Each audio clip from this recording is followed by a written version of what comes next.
West ബംഗാളിൽ അവിടെ ബാബറി മസ്ജിദ്, അതായത് ഡിമോളിഷ് ചെയ്ത ബാബറി മസ്ജിദ് അവിടെ പണിയുന്നു. അപ്പം വലിയ സംഭവമാണോ?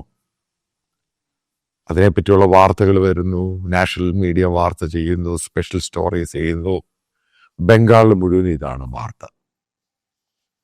ഇതിന് വാർത്താ പ്രാധാന്യം ഉണ്ടോ ഇല്ലയോ? എന്നാൽ ഞാൻ പറയുന്നത് ഇതിന് വലിയ വാർത്താ പ്രാധാന്യമുണ്ട്, സെക്യൂരിറ്റി പ്രാധാന്യം ശരിക്കുമുണ്ട്. കാരണം നിങ്ങൾ ആദ്യം മനസ്സിലാക്കണം, മുഷീറാബാദ് എന്ന് പറയുന്ന ഈ സ്ഥലം ഇതിൻ്റെ ഏകദേശം 126 കിലോമീറ്റർ ബംഗ്ലാദേശിൻ്റെ ബോർഡർ.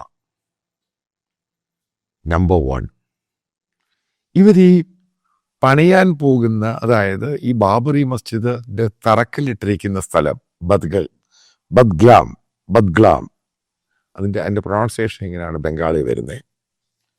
അതൊരു മുനിസിപ്പാലിറ്റിയാണ്. അവിടുത്തെ പോപ്പുലേഷൻ 78% മുസ്ലിം കമ്മ്യൂണിറ്റിയാണ്, പ്രത്യേകിച്ച് ഇവർ ബംഗ്ലാദേശി മുസ്ലിങ്ങളാണ്.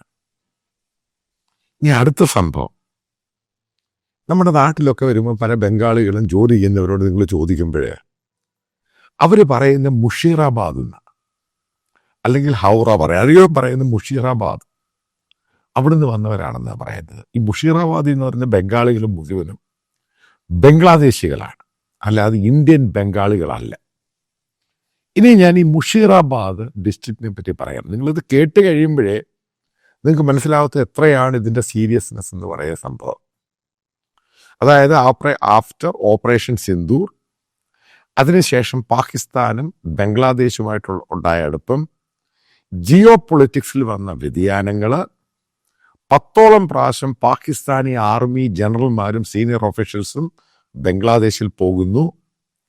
ഇന്ത്യയുടെ ബോർഡറിൽ ഉണ്ടായിട്ടുള്ള സൈനികപരമായ നീക്കം, ബംഗ്ലാദേശിൻ്റെ ഇന്ത്യയുടെ ബോർഡറിൽ അവിടുന്ന് ഉണ്ടാക്കി വന്ന പുതിയൊരു സംഭവം. ഇത് ഈ പറയുന്ന ഈ ബാബറി മസ്ജിദിൻ്റെ 30 വർഷമായി ഇതിൻ്റെ കംപ്ലീറ്റ് സെറ്റിൽഡായി. അവിടെ അമ്പലവും പണിതു, ഇപ്പുറത്തായിട്ട് അവർക്ക് മോസ്ക് പണിയാൻ സ്ഥലം കൊടുത്തിട്ടാണ് അതിന് പണിയും നടക്കുന്നു.